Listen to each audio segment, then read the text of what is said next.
Ma'am, thank you for taking some time to talk with us. I appreciate it. We're talking about avian influenza, bird flu. There's a corollary to that with egg prices. Egg prices traditionally go up around Easter. Should consumers expect the price of eggs to increase before it goes back down? First of all, what a joy to be out here in Texas we just finished a great roundtable with about 15, a lot of poultry producers, a lot of layers and broilers, but also other members of the ag industry as well. We had a great conversation. Listen, the avian flu, the price of eggs is on basically the top of everyone's mind right now. As the new Agriculture Secretary representing President Trump in this new administration, this is top of the priority list. We've got to figure out, well, first on the consumer side, for all Americans that buy eggs, which is pretty much all Americans, how we bring these prices down. But secondly, for our ag community and specifically our poultry community and by extension our dairy community, what we can do to really address this. So I've only been on the job about 8 days, but I've spent a lot of time on this. I've traveled the country. I'm headed back to Washington, D.C. tomorrow, and we'll be rolling out a plan mid to late week where we talk about specifically what we believe at the United States Department of Agriculture needs to be done to try to roll this back. It's possible that prices may continue to rise. Hopefully we're in the worst of it as we put a short-term and long-term plan together. The biggest challenge is getting our arms around a virus that has basically in the last year or two gotten not out of control, but has gotten much harder to manage. Texas, we haven't seen it as much here, but in Iowa, in Ohio, in Colorado, in Pennsylvania, you've seen record numbers of flocks that have been depopulated. You mentioned depopulation of flocks. That's something that is kind of standard operating procedure in bird flu. Do you think that that could be a change in strategy, that you may say we're focusing more on biosecurity or vaccinations over depopulation? The very first thing I did was sworn in on Thursday a week ago, raised my hand. Justice Thomas at the Supreme Court swore me in, went immediately over to my new office at USDA on Pennsylvania Avenue on the Mall in Washington and signed a letter to all 50 governors, Republican and Democrat, asking them to partner with me, with the ag community, for new and innovative and different out-of-the-box thinking. I think that your question is excellent. Do we continue to do what we have always done, which in this instance we're talking about depopulation, or do we think about new pilot projects? Do we work with different producers around the country? Are there state veterinarians that maybe want to try something a little bit different?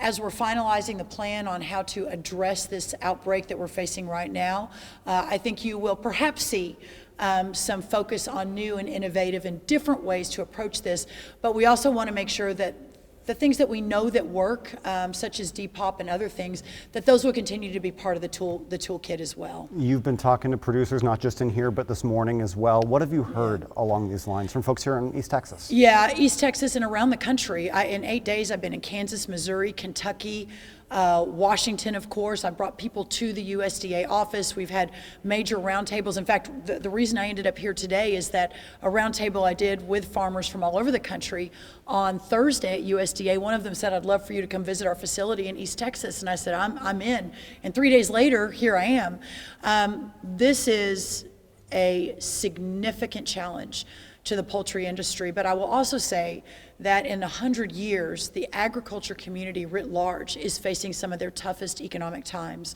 So as the new Secretary of Agriculture and working across all the different lanes of agriculture, I think that we've got our work cut out for us. It's going to be a challenging but important next few years. I think we all agree that agriculture is the backbone of this country. Our rural communities are the backbone of this country. We've lost about 140,000 family farms in just recent few years. There is a wholesale, all of government in partnership with the private sector, in partnership with our agriculture community, that we're really going to have to dig in and figure out how to fix this. What's the bottom line for people going to the grocery store and looking at the price of, say, eggs? The bottom line for consumers, and listen, I'm a mom of 4 teenagers. I feel this too, is that we will fix it. that the last administration we saw a really remarkable rise, not just in eggs, but in pretty much all commodities and all groceries. The cost of inputs just for our ag community has gone up 30% in the last 4 years under the President Biden crew, and there's a lot of reason for that. But that we're going to roll it back, and taking some of the burden of government off certainly always brings prices down. That's just sort of the law of economics. So you'll see a lot of that. You'll also see us shrinking government, which everyone is following. And sometimes that's painful and imperfect. But at the end of the day, the average American, I think in a year or 2 years, will see prices that will go back to the Trump era of 4 years ago, which were the lowest on record for years and years and years. So that really becomes the focus, not just with the team at USDA, but across the entire government. You mentioned the shrinking of government. USDA made headlines last week for laying off employees who are working on bird flu, the thing we're working on right now. Mm-hmm. Have you been able to get those employees back? We have. Those employees are back. We've also, when you have a significant reduction in force, which is happening across the government, there will be mistakes. And I think some of that happened. And our role now is to figure out how to fix that and ensure that those men and women who are serving at USDA, who are in roles that are extremely important to our farmers and our ranchers and to Americans just in general, that those are brought back very quickly, that we understand who they are, and that we build a plan out to make sure we're more efficient, more effective, and that we're effectuating President Trump's vision for the long term. Got time for one more. Go ahead. I just wanted to ask, for those who are at home, I know that you said that you spoke with the group of the different poultry and cattle farmers as well. What do you have to say for folks who are they're going to the grocery store, they're seeing the prices? What do you have, anything that you want to say to them? The only thing I will say is that this president and this administration and the role that I am filling, our number one priority is to ensure that we are putting America first. And in that, we mean the moms and the dads and the people that are starting businesses and raising a family. And they really just want to go to church. They want to be able to put good food on the table for their families. They want a good education. They want the American dream. And that's what we've all been called to do.